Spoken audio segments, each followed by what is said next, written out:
Hi friends, எல்லாருக்கும் வணக்கம். நான் என்ன பன்னீர் பட்டர் மசாலா எப்படி பண்ணுறதுன்னு தான் இந்த வீடியோவில் சொல்ல போகிறேன். அதற்கு தேவையான பொருட்கள்: தக்காளி, வெங்காயம், பச்சை மிளகாய், ஜிஞ்சர் கார்லிக் தனியாக எடுத்து வச்சுக்கலாம். க்யூபாக கட் பண்ணி வச்சுருக்கிற பன்னீரையும் தனியாக எடுத்து வச்சுக்கலாம். இப்போ வெஜிடபிள்ஸ் எல்லாம் இது போல் குட்டி குட்டி பீசஸாக கட் பண்ணி வச்சுருக்கலாம். இப்போ ஸ்டவ் ஆன் பண்ணி ஒரு கடாய் அடுப்பில் வச்சுட்டு தேங்காய் எண்ணெய் விட்டு அதில் ஜீரகத்தை பொரிய விடலாம்.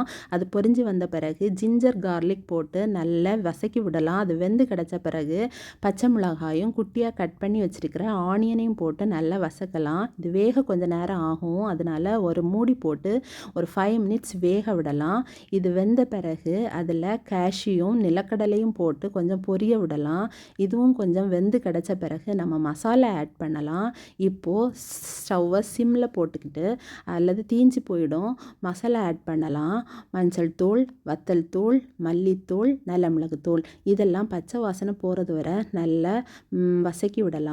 அப்புறம் உப்பும் தக்காளியும் போட்டு வசக்கலாம். இது இந்த ஸ்டேஜில் வெந்து கிடைக்கும். இப்போ இதை ஒரு மிக்ஸி ஜாரில் மாற்றலாம். அதே கடாயில் பன்னீர் க்யூபாக கட் பண்ணி வச்சுருக்குறோம் இல்லையா, அதை ஆட் பண்ணிக்கலாம். ஏன்னா அதுலேருந்து தண்ணீர் பிரிஞ்சு வரும். அந்த தண்ணீரெல்லாம் ட்ரை ஆகிறது வரை நல்லா வசக்கலாம். இப்போ மசாலையை பேஸ்ட் பண்ணி தனியாக வச்சுக்கலாம். இது போல் பன்னீர் நல்லா ட்ரை ஆகி கிடச்ச பிறகு அரைச்சி வச்சுருக்கிற மசாலாவை இதில் ஆட் பண்ணலாம். இப்போது தேவையான அளவு தண்ணீரும் உப்பும் போட்டு நல்லா கொதிக்க விடலாம். இந்த நிலையில் நம்ம ஒரு துண்டு பட்டர் கட் பண்ணி போட்டுக்கலாம். இப்போது இது மாதிரி கொதித்து வரும். இப்போது மல்லித்தூள் போட்டு இறக்குனீங்கன்னா சுவையான paneer butter masala ready. Thank you for வாட்சிங்.